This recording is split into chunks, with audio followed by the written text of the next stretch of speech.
flatten the curve in China in hand sanitizer against coronavirus. or washing them with soap and Cancel parades. 10,000 cases and 631 deaths will unnecessarily die. Except for essentials, grocery stores, banks is now in lockdown with of COVID-19 in order to stay at home effective right now. Today is not about that. Today is about coping with COVID because there is hope. This is me before quarantine. Outside, of course. This is me now. If I look like this now, then the after picture won't look so good. That is what inspired me to make this video. The future. We are all social creatures, and not being able to see people physically makes a big difference, especially on our mental health. I mean, take it from me. I'm a social butterfly, and being in quarantine has made me not reach out to my friends or the people I would usually talk to. And that's when I realized that I had to do something about this, because I know that there are people like me out there going through the same thing. And that's when I reached out to professionals all around the world and asked them a few questions about how they're coping through this time. There are so many things that we can do daily to get past this time in our life. So I asked my family and friends, what is your daily routine? Well, instead of dropping my son off at school and heading to the office, we're all doing school at home and I'm working from home. Instead of sitting with my clients in an office across from them, I'm using telehealth to connect with them. So my basic routine is I try and keep my online school routine the same for my online classes. So I have to wake up early, then get ready and sit for my lectures. Then I try and get some baking and cooking in with my family and for them. I try working out at home and then I watch Netflix.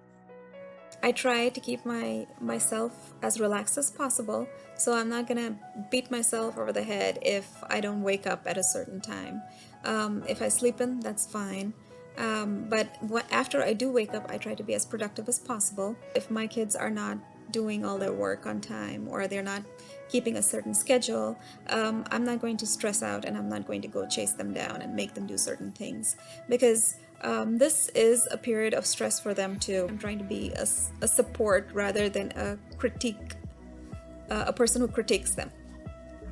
So that's basically my routine. Just try to maintain some semblance of order. Try to get as much done. If not, oh well, tomorrow's another day. My daily routine usually consists of me waking up super early. I've got calls and meetings to attend to, and that's been my priority. We've all been working from home, and that's how we're kind of managing. I also help out in chores at home. I study as well, so it's been kind of hectic, but good so far. As we heard from these great responses, that having a daily routine is even more necessary at home. But what we noticed was that everyone had a different approach. Some people tend to be more laid back, and some people wanted to have a strict schedule, which helped them out better.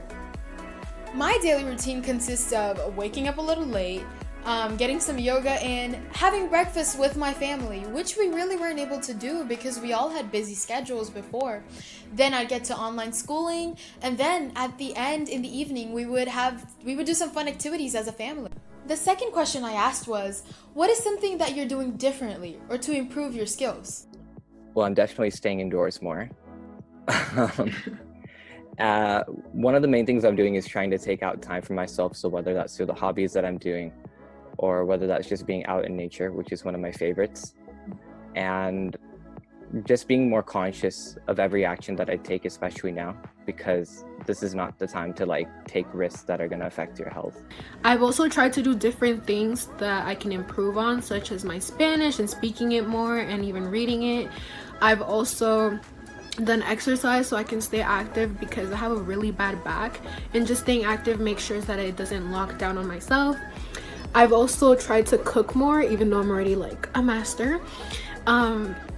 And sometimes you have bad days, and sometimes it feels like you're going insane because isolation is definitely not for everybody and is definitely not the easiest to do.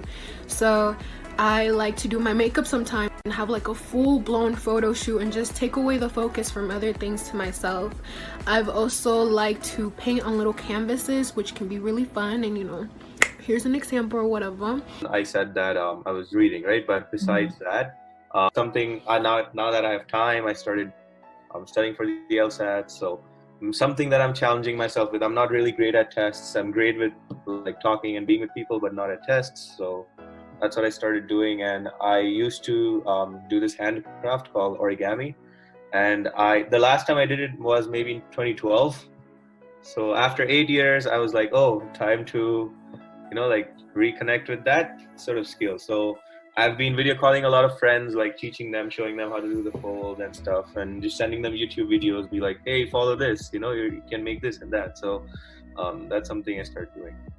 The things that were difficult to squeeze into our routines before have become our routines now and should easily be able to transition into our routines in the future when everything goes back to normal. Something that I'm doing differently is, of course, getting more exercise in, taking online courses from Ivy League schools. I mean, can you imagine that? Free courses from Ivy League schools?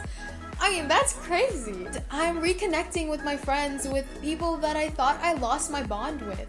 But I'm rebuilding that bond and we're recovering old memories that we had. And it's just great. The last question I asked was, how are you keeping your cool? I'm keeping my cool by exercising every day.